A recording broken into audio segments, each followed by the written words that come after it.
Welcome back, everybody. I had intended on doing more of these hunt series videos, and this last month has been pretty busy. My old laptop died, so I couldn't do any video editing, and as you can probably tell, I do all my own video editing. I did some construction work a little bit on the side, and I rebuilt the old Minneapolis Moline food plot tractor. Amy and I moved a grain bin into the yard, so we just been kind of busy. But today I got my new laptop back. I had purchased a new HP laptop and it died, and I just got it back today. So be careful about buying an HP laptop. But anyways, let's get into it. Some of the hunting seasons here are already open in September. I'm about 5 days away from our season opener here on October 1st, and I really wanted to talk about today the 4 keys to attracting, holding, and growing bucks on your property. So this is kind of in response to a message I got from somebody that said they had been watching so-and-so YouTube star. I'm not going to use names, but they said this YouTube star talked about so many things that they were just confused as to where to get started on improving their property or attracting and growing and holding big bucks on their property. So I just want to break it down because it's really not that difficult. It's really not that hard. There's 4 things you really need to be concerned with. That's it. There's just no drama. There's not a lot of critical things you have to understand. There's just 4 things, and it's actually pretty easy. So I'm going to break them down. I'm really going to go over number 3 and 4, and none of them are more important than the other. The first 2, we're already in season, so it's too late. The first is you want to create the best habitat you possibly can on your property, and you really want that habitat to peak during the hunting season, because that's when the most pressure is going to be put on your farm and the surrounding farms. So not only do you want to attract deer to your property, but you want to hold them and protect them so that you can grow a buck to 2 and 3 and 4 years old, which is what most people want to do. Again, not buck shaming, but most people want to get that buck to 2 or 3 or 4 years old, and they struggle because they can't keep those bucks on their property. So that's the first thing. The best habitat that you want to peak during the hunting season, and actually primarily during that primary gun season. That's when you want your habitat to peak. The second really important factor is to provide supplemental feeding through your food plots that also peak during the hunting season and primarily during that primary gun season. So there's really not much you can do about your habitat or your food plot program now the seasons are opener, but there's 2 really important things that you can concentrate now that the season is open, and that's really what I want to get into today. I have some notes here so I don't miss anything, so I'll be looking down at these. The first, it takes a little bit to explain this, but you want to create, so this would be number 3. You want to create space so that bucks can call your property home. And the way you create space is by having really good thick habitat so these deer aren't seeing each other. There's not a lot of social stress. But the other thing you can do is by lowering the deer density on your farm. So specifically harvesting does, so that you lower the deer density on your farm and you have less of these doe family groups. And there's a couple reasons for this. There's really 2 reasons. First is, by lowering the deer density on your farm, you have a much higher likelihood that you'll be able to support holding bucks on your farm.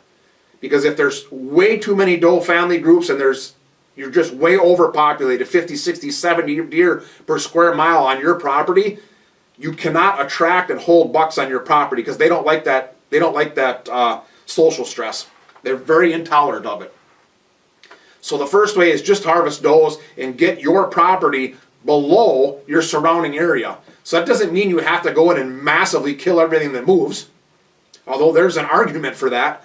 But what you want to do is you want to get it below, let's say 5 or 6 miles out in all directions. So in your area, you want to have your population lower than the surrounding area. That'll have the highest likelihood you can attract bucks to your property and keep them there.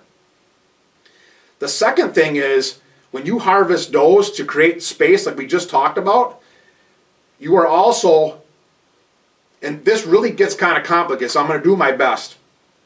But let's just take a quick step back. When bucks are 1 year old, so in the spring, when they have their first birthday, 70 to 80% of those bucks, when they're just starting to grow their first set of velvet antlers, 70-80% of those bucks are going to displace. They're going to disperse. They're going to get kicked out of their maternal home range by their mothers. And they'll do that in the spring, so right around their first birthday, or they'll do that in their first fall. So spring and fall is when those big peaks, when 70, 80 to 80% of those bucks are going to get dispersed and displaced out of their home range. So what you want to do is you want to capitalize on, as those bucks get dispersed and they're looking for a new home range, by having a lower population home range on your farm that increases the likelihood that one of those dispersed bucks, either when they're putting on their velvet antlers or in their first fall, when they're 1.5 years old, that they will come upon your property and find, hey, I got good habitat, I got good food, and the social stress, the amount of does on my property or on this property are low. So I'm going to set up my home range. And that'll be their home range for the rest of their life. So the second part of this process, if you want to call it a process, of creating space for these bucks, is when you harvest these does, as much as 90% of these bucks that would have dispersed will no longer disperse if they are orphaned. So if you see a doe come through, and let's say, just for argument's sake, let's say it has 2 buck fawns with it for that year. Now I'm not talking about spotted fawns in August or whatever. I'm talking about fawns that are perfectly capable of making it on their own in, let's say, September, October, November.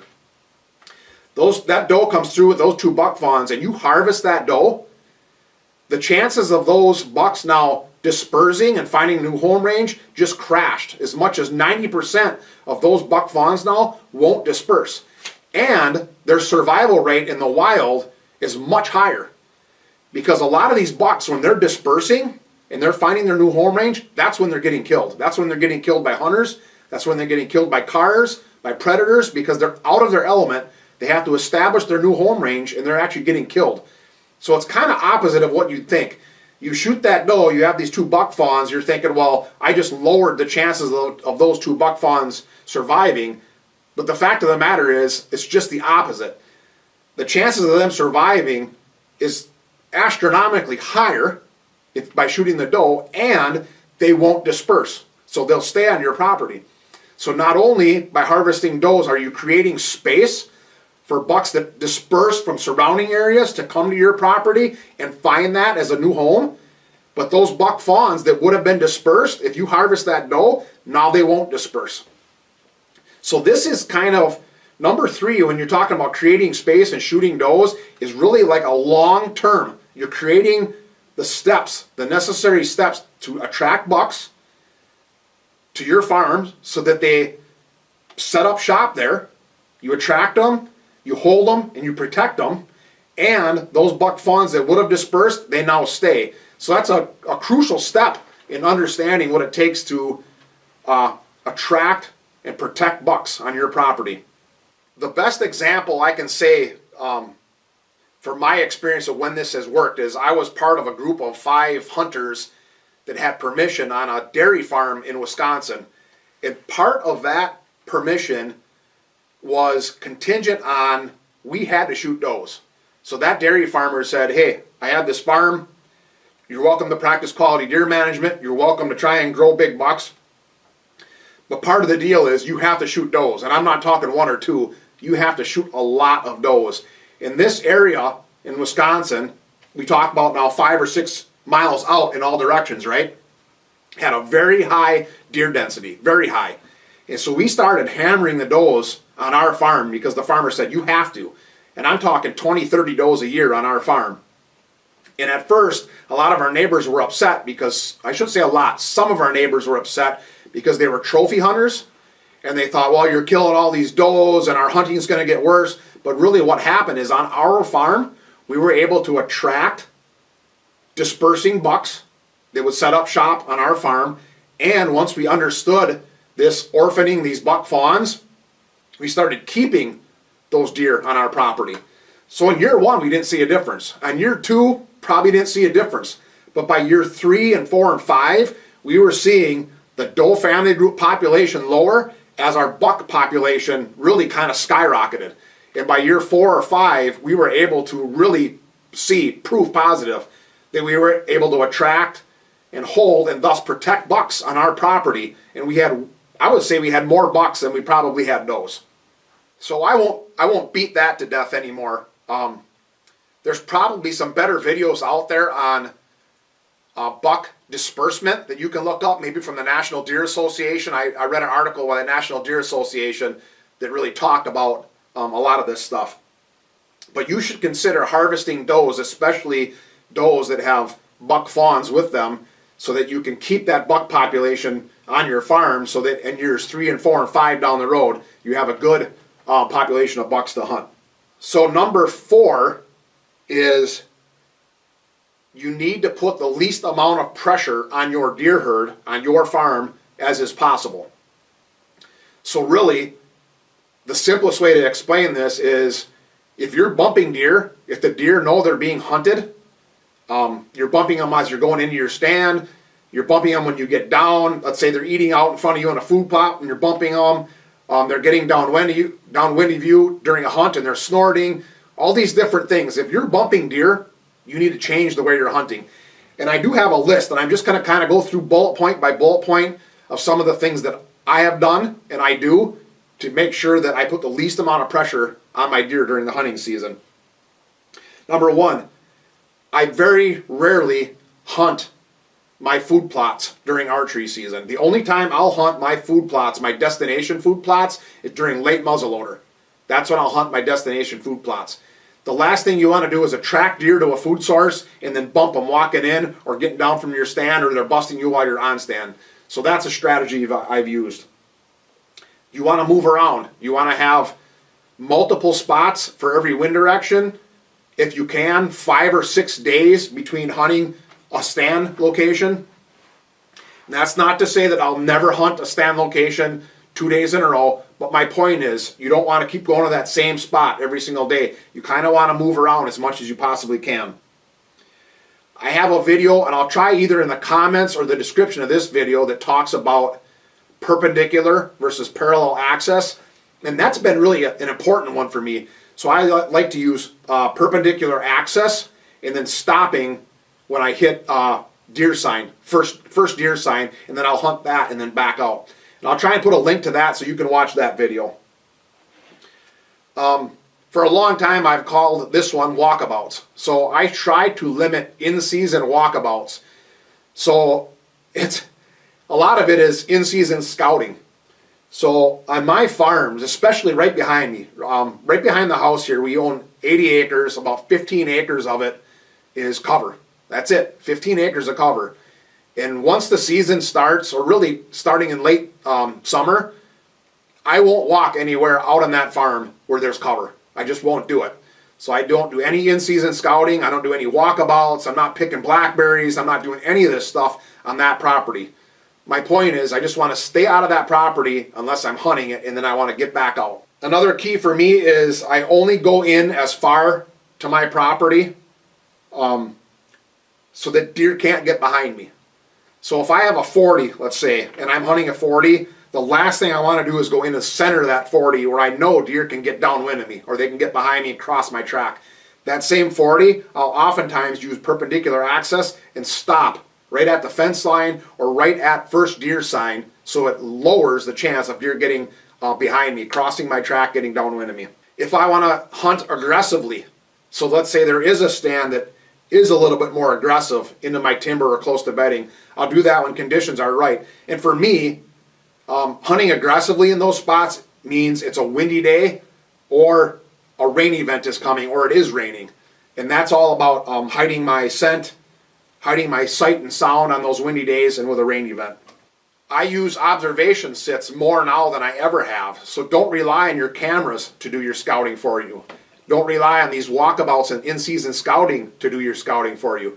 So I use observation sits where I can glass with my binoculars from a long distance. And I do this a lot on days where I just don't have a good wind, or I feel like I'm putting too much pressure on my farm because let's say I've had south winds every day for 10 days in a row. I don't want to burn out my south wind spots, so I'll use observation sits.